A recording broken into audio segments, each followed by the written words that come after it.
Hello students, देखिए देखते हैं हम अपने नेक्स्ट इंपॉर्टेंट डेरिवेशन को, जो कि है magnetic field on the axis of a circular current loop. Suppose हमारे पास कोई करंट कैरिंग लूप है जिसमें करंट कितनी मान ली हमने आई है, जिसकी रेडियस कैपिटल आर है।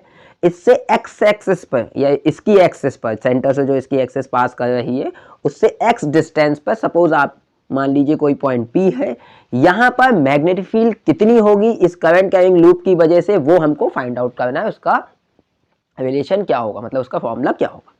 क्लियर? तो निकालते हैं। देखिए कैसे निकालते हैं। सबसे पहले हम इसमें देखिए एक छोटा सा लेंथ एलिमेंट कंसीडर कर लेते हैं, जिसको हमने बोल दिया डीएल, क्योंकि हमको जो मैग्नेटिक फील्ड पता है अकॉर्डिंग टू बायो-सेवर्ट लॉ, वो एक छोटे से लेंथ एलिमेंट की वजह से पता होती है। क्लियर? तो सबसे पहला काम होता है हम यहाँ पे एक डीएल लेंथ का लेंथ एलिमेंट कंसीडर कर लेते हैं। याद रखिए लेंथ एलिमेंट की डायरेक्शन हम जो लेते हैं वो करंट की डायरेक्शन में लेते हैं। तो जिस डायरेक्शन, मान लीजिए इस तरीके से करंट इसमें फ्लो कर रही है, तो इधर अगर लेंथ एलिमेंट की डायरेक्शन देखें तो आउटवर्ड होगी आपकी तरफ, जो आप वीडियो देख रहे हैं। इधर देखें तो ये इनवर्ड होगी नीचे की तरफ। क्लियर? डिस्टेंस हमने x मान ली, लूप की जो रेडियस है कैपिटल आर मान ली।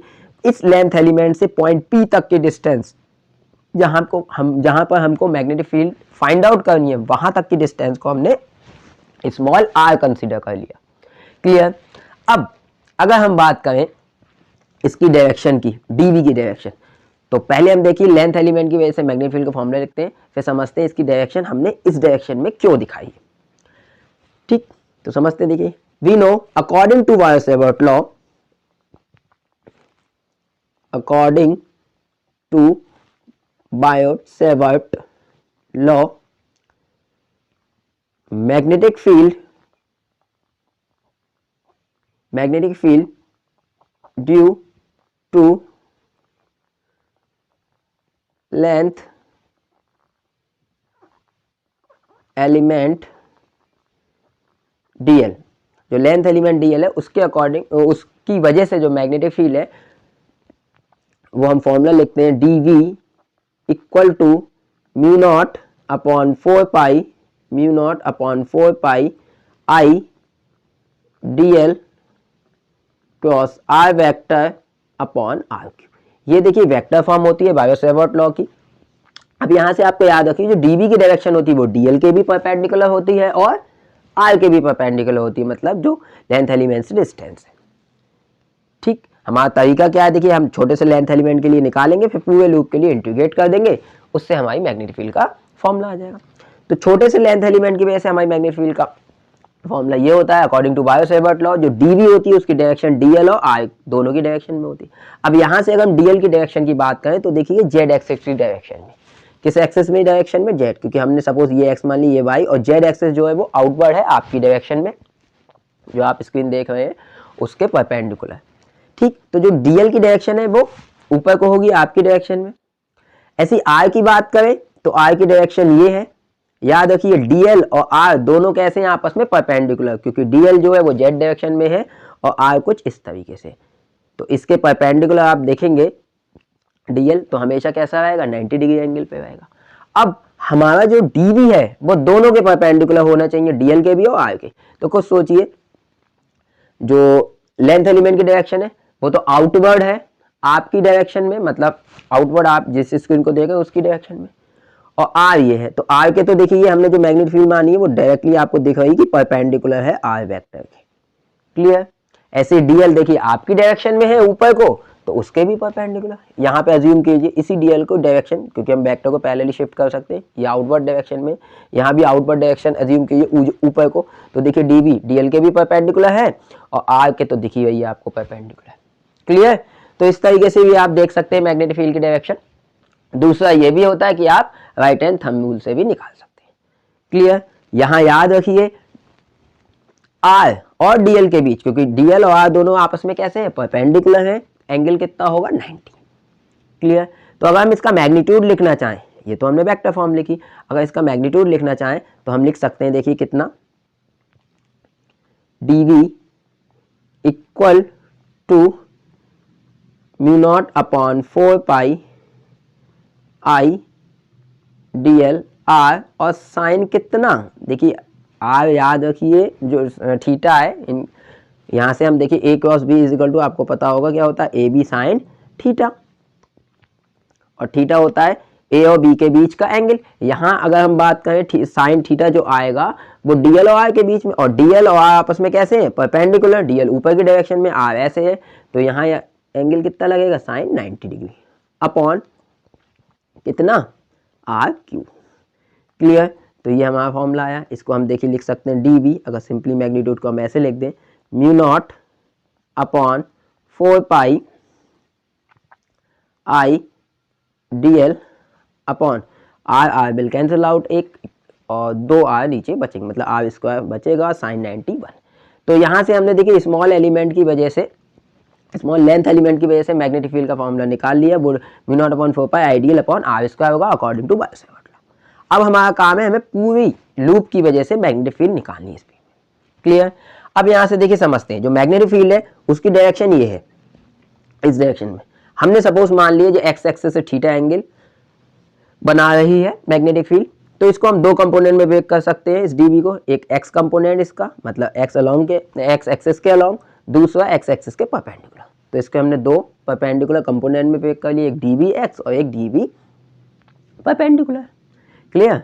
डीबी एक्स जो होता है हमें पता है क्या होता है, कॉस वाला टर्म, और ये वाला कौन सा होता है, साइन वाला टर्म। तो हम इसको ऐसे भी लिख सकते हैं, याद रखिएगा डीबी एक्स जो हमारा होगा वो हम लिख सकते हैं D B X equal to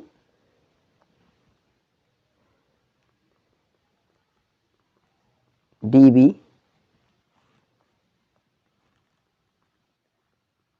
cos theta. Clear. तो डी बी एक्स हमको पता है डी बी कॉस थीटा, इसकी बात करें तो ये हमारा होगा क्या, डी बी परपेंडिकुलर की बात करें तो कितना होगा, डी बी साइन थीटा। ये बात हमको पता है। क्लियर। बट अगर हम देखिए यहाँ से हम देखें इस डीएल की डायरेक्शन ऊपर की डायरेक्शन में, आपकी डायरेक्शन में, अगर हम इसी के वर्टिकली अपोजिट मतलब इसी के डायगोनली अपोजिट अगर हम देखें तो इसकी डायरेक्शन ऊपर को है, यही डीएल की डायरेक्शन क्या होगी, नीचे की डायरेक्शन में होगी, क्योंकि करंट इधर क्या होगी, इनवर्ट डायरेक्शन, क्योंकि ऐसे आ रही करंट, देखिए ऐसे चल रही है। ठीक। तो इसकी वजह से जब आप निकालेंगे मैग्नेटिक फील्ड यहाँ पर, इसकी वजह से जब आप मैग्नेटिक फील्ड यहाँ पर निकालेंगे इस पॉइंट पे, तो देखिए कुछ इस तरीके से आएगी, इसकी डायरेक्शन आएगी इस तरीके से, ये इधर को होगी मैग्नेटिक फील्ड। ऐसे ही अगर आप जब इसको कंपोनेंट को तोड़ेंगे दो कंपोनेंट में, ये सपोज थीटा है, तो यहाँ से देखिए एक डी बी एक्स वाला कंपोनेंट आएगा इस तरीके से, और एक ये आएगा डी बी परपेंडिकुलर कंपोनेंट वाला, ये भी है देखिए डी बी साइन थीटा होगा, ये कौन सा होगा, डी बी कॉस थीटा। तो आप देखिए इसकी वजह से magnetic field I D B, ये इस जो डायगोनली अपोजिट लेंथ एलिमेंट उसकी वजह से आई है। तो यहाँ से अगर आप देखें तो डीबी परपेंडिकुलर वाले कंपोनेंट हमारे कैंसिल आउट हो जाएंगे, और जो डीबी एक्स वाले कंपोनेंट है वो क्या हो जाएंगे, ऐड हो जाएंगे। तो नेट मैग्नेटिक फील्ड निकालने के लिए आपको इन सब का सम करना पड़ेगा, डेट मीन्स इन सब का इंटीग्रेशन करना पड़ेगा। क्लियर। तो डीबी एक्स को अगर हम इंटीग्रेट कर दें पूरे लूप के लिए तो हमें नेट मैग्नेटिक फील्ड मिल जाएगी, क्योंकि जो परपेंडिकुलर कंपोनेंट है वो हमारे कैंसिल आउट हो जाएंगे। क्लियर। तो देखिए निकालते हैं हम यहां से, हम लिख सकते हैं, देखिए क्या, net magnetic field due to loop, net magnetic field due to loop D B. अगर आप वेक्टर फॉर्म लिखना चाहते हैं तो ऐसे लिख दीजिए, देखिए इंटीग्रेट कर देंगे आप क्या, डी वी एक्स कंपोनेंट को, और डायरेक्शन की बात करें तो एक्स एक्सिस में डायरेक्शन होगी, क्योंकि सारे कंपोनेंट इधर वाले ऐड होंगे, बाकी कैंसिल आउट हो जाएंगे। तो इसकी डायरेक्शन आई कैप लिख सकते हैं, क्योंकि एक्स डायरेक्शन में होगी। इस तरीके से अगर हम लिखें D V vector equal to integration D V X को हम लिख सकते हैं डी वी कॉस थीटा, जैसा कि आपने लिखा था अभी, डी वी कॉस थीटा, और आई कैप चलता आएगा। चलिए इसका सेप केवल अभी क्या लिख लेते हैं, मैग्नीट्यूड। तो डी वी इक्वल टू, यहां से अगर हम देखिए डी वी की वैल्यू पुट करना चाहें तो हम लिख सकते हैं mu naught upon 4 pi I D L upon R square, mu naught upon 4 pi I D L upon R square.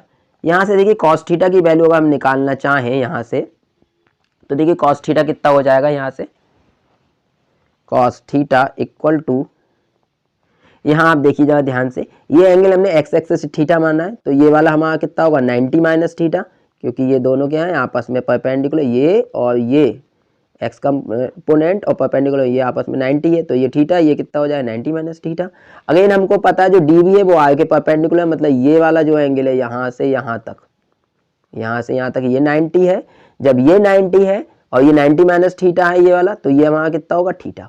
Again ये थीटा है, तो आप देखिए ये जेड बनना है इस तरीके से, इस तरीके की सिचुएशन, ये थीटा है तो ये भी कितना होगा हमारा थीटा, तो ये थीटा है तो ये भी कितना होगा theta. That mean small R और कैपिटल आर के बीच अगर बात करें तो एंगल कितना होगा थीटा, जबकि डीएल और स्मॉल आर के बीच 90 है, जैसा कि हमने यहाँ पे पुट किया था। क्लियर, तो ये एंगल कितना हो गया हमारा थीटा। तो यहाँ से अगर हम कॉस थीटा की वैल्यू फाइंड आउट करना चाहें तो यहाँ से देखिए कॉस थीटा कितना हो, कॉस थीटा होता है हमारा बेस अपॉन हाइपोटेन्यूज। तो इस ट्राइंगल के लिए ये थीटा है, तो इसके लिए बेस हो जाएगा हमारा कैपिटल आर और हाइपोटेन्यूज हो जाएगा हमारा स्मॉल आर। तो यहाँ से लिख सकते हैं, देखिए कॉस थीटा को क्या लिख सकते हैं capital R upon small R. Again हम बात करें अगर स्मॉल आर की, तो यहाँ से देखिए स्मॉल आर हम लिख क्या सकते हैं, अगर इसका मैग्नीट्यूड लिखना चाहें अंडर रूट, यहाँ तक की डिस्टेंस देखिए एक्स है और ये क्या है कैपिटल आर, तो ये हमारा हाइपोटेन्यूज है, तो हम इसको ऐसे भी लिख सकते हैं X square plus capital R square. Clear, तो स्मॉल आर की वैल्यू ये है। कॉस थीटा को लिख कितना सकते हैं capital R upon small R, तो यहाँ से लिख सकते हैं देखिए कितना कॉस थीटा को capital R upon small R, या फिर equal to mu naught I into D L capital R upon 4 pi R cube. यहाँ से देखें तो आर क्यू और आर की हम वैल्यू भी पुट कर देते हैं। देखिए स्मॉल आर की वैल्यू हमारी है कितना X square plus R square to the power 1/2, मतलब जो हमारी स्मॉल आर है वो हमें पता है under root X square plus capital R square है, तो यहाँ से हम वैल्यू कितना 1/2 की फॉर्म में लिख सकते हैं, या फिर हम देखिए यहाँ क्यू बन जाएगा तो क्यू हमने लगा दिया। क्लियर, तो यहाँ से अगर हम देखें तो देखिए कितना बन गया, देखिए यहाँ से सब कुछ कॉमन आ जाएगा, जो है हम कॉमन ले लेते हैं, जो कांस्टेंट है सब यहाँ पे चेंज क्या होगा सिर्फ लेंथ एलिमेंट, यहाँ से सब चीज़ कॉमन लेते हैं कि mu naught I capital are, ये सब कॉमन ले लिया ऊपर, नीचे देखिए कितना बचा 4 पाई ब्रैकेट में X square plus capital R square to the power, यहाँ से अगर हम बात करें देखिए 1/2 की 3 से मल्टीप्लाई हुई तो 3/2 हो जाएगा, तो 3/2 इंटू अंदर क्या बचा केवल डीएल। क्लियर, तो यहाँ से देखिए ये बचा इक्वल टू हम लिख सकते हैं जैसे कितना mu naught I capital R upon 4 pi X square plus R square to the power 3/2। यहाँ से अगर आप देखें तो डीएल इंटीग्रेट करेंगे, देखिए पूरे लूप के लिए अगर हम डीएल मिलाकर इंटीग्रेट करते हैं तो यहाँ से क्या बनेगा, देखिए डीएल जब आप मिलाएंगे ये डीएल ऐसे ही मिलाते चले जाएंगे तो एक तरीके से इंटीग्रेट होकर ये बनेगा क्या हमारा 2 पाई आर, इसकी सर्कमफेरेंस। तो हम डीएल का इंटीग्रेशन है, या सिंपली डीएल को हम लिख सकते हैं इंटीग्रेशन इसका एल, और एल जो हमारा होगा क्या वो सर्कमफेरेंस होगी, तो हम यहाँ से लिख सकते हैं कितना डीएल के लिए 2 पाई कैपिटल आर। क्लियर, यहाँ से देखिए तो इक्वल टू हमारा जो डी बी बनेगा मैग्नेटिक फील्ड, हम लिख सकते हैं फाइनली म्यू नॉट आई, यहाँ से अगर हम देखें देखिए पाई से पाई कैंसिल हो जाएगा और 2 बचेगा, यहाँ 2 जा ये 2 कैंसिल हो जाएगा, तो म्यू नॉट आई और यहाँ एक क्या हो जाएगा R square, mu naught I R square upon नीचे 2 बचा X square plus capital R square to the power 3/2। ये हमारा जनरल फॉर्मूला आया मैग्नेटिक फील्ड के लिए किसी डिस्टेंस एक्स पर सेंटर से। क्लियर, ये मैग्नीट्यूड है। और डायरेक्शन की अगर हम बात करें, अगर हम डायरेक्शन की बात करें तो डायरेक्शन किस डायरेक्शन में, सारे कंपोनेंट एक्स डायरेक्शन में, तो हम इसे लिख सकते हैं आई कैप। अगर हम डायरेक्शन की फॉर्म में वेक्टर फॉर्म में लिखना चाहें तो वेक्टर फॉर्म में हम इसको क्या सकते हैं, इसका यहाँ पे सिंपली हमको क्या लगा देना होगा आई कैप, अगर हम वेक्टर फॉर्म में इसको लिखना चाहें। क्लियर, तो ये हमारी मैग्नेटिक फील्ड हो गई। अब अगर हम एक केस माने इफ, या फिर हम ऐसे मानते हैं एट द सेंटर, अगर हम निकालें केस सेंटर पे अगर मैग्नेटिक फील्ड निकालना चाहें, मतलब जो यहाँ से देखें ये जो मैग्नेटिक फील्ड है अभी तो हमने एक्स डिस्टेंस पर निकाली, अगर हम सेंटर पर निकाले लूप के तो ये देखिए एक्स कितना हो जाएगा हमारा, ये पी पॉइंट उठ के यहाँ आ जाएगा तो एक्स की वैल्यू कितनी हो जाएगी, 0 हो जाएगी। तो इसी में ही अगर आप एक्स की वैल्यू 0 रख देते हैं तो हमें सेंटर पर मैग्नेटिक फील्ड मिल जाएगी। तो magnetic field at the centre लिख सकते हैं, देखिए क्या, magnetic field at centre of loop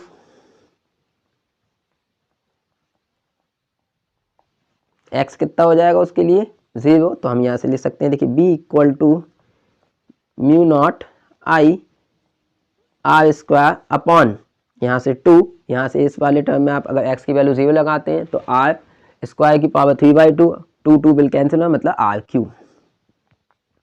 तो यहाँ से कितना हो जाएगा, जो मैग्नेटिक फील्ड आएगी हमारी general, v equal to mu naught I upon 2r, R square cancel हो जाएगा, एक आर बचेगा नीचे। तो ये सेंटर पे मैग्नेटिक फील्ड का फॉर्मूला होता है हमारे पास। क्लियर। ऐसे ही अगर आधा लूप होता है, इस बात को याद रखिए, अगर हम सेमी सर्किल हो तो हमारी मैग्नेटिक फील्ड हो जाती है mu naught I upon 4r, ऐसे ही 1/4 हो, मतलब इस तरीके से हो तो हमारी मैग्नेटिक फील्ड हो जाती है mu naught I upon 8r, मतलब आधी होती चली जाती है। क्लियर। तो ये हमारा डेरिवेशन था, छोटा सा इंपॉर्टेंट है, इसको कर लीजिएगा। Thank you so much for watching the video.